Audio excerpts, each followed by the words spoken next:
What's up everyone, I'm Slifey. Today I went to the Fujifilm House of Photography store to go and check out the X-T4. Now I was meant to get a hands-on review of it, but there was some miscommunication there, so I'm trying to work on that. But here's a video of me showing you some of how the IBIS works. I did use the X-T4 with the 50 to 140, so I showed them at both the extreme end and at the wider end. So you've got the 50mm and the 140. Let's get straight into the footage. Hands-on with the Fuji X-T4, I could feel that the camera was slightly heavier than the X-T3. It does feel slightly bulkier as well. And I think when I used the IBIS, my main concern was how much would it affect the footage? Would I see any warping on the sides? Would there be any increase in jello?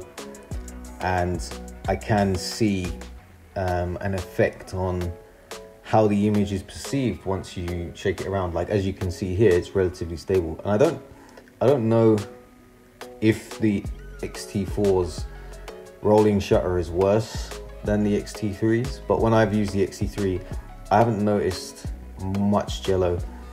And I don't know if it's because of the longer focal length, but it does feel like that on this camera, it seems to be worse.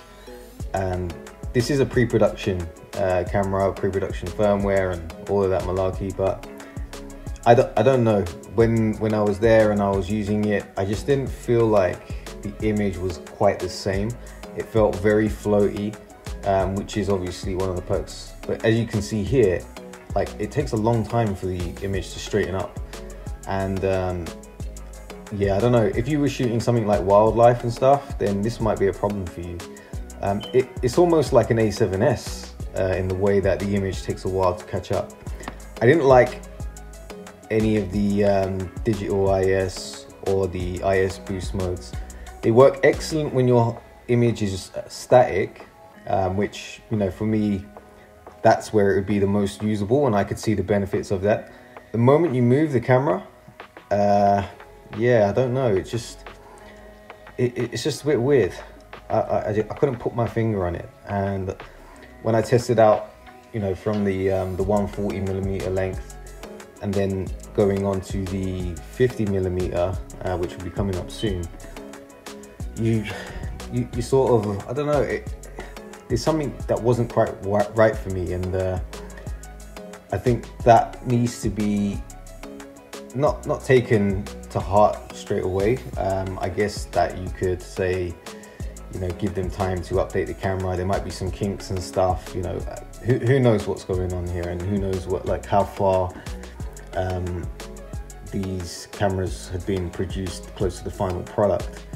I think definitely for YouTubers or people who are vlogging still, this would be a good camera. I think if you are doing slightly more cinematic stuff, for example, Harris there, he likes to do some lots of whip pans and stuff in his productions, might not be so good for you. And I don't know with the IBIS off whether that would be something that you lose out on. But I will say one thing: you can't turn on the lens IS and then have the in-body stabilization off. You have to have both on or nothing.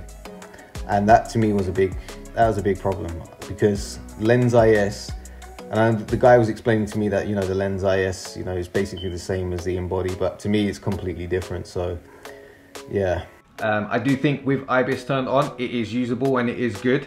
I think with the other modes on, they probably need to be kinked out a little bit, but like I said, it's pre-production firmware, more updates to come. I don't know how much they can do to improve on that, and it's in its infancy, and you can kind of see that. But I guess for vloggers it would be great, holding out the camera like in front of you and then walking. So if that's still, you'd probably get like a really nice stable view. So hopefully we're going to get something out of that, and yeah, we'll see.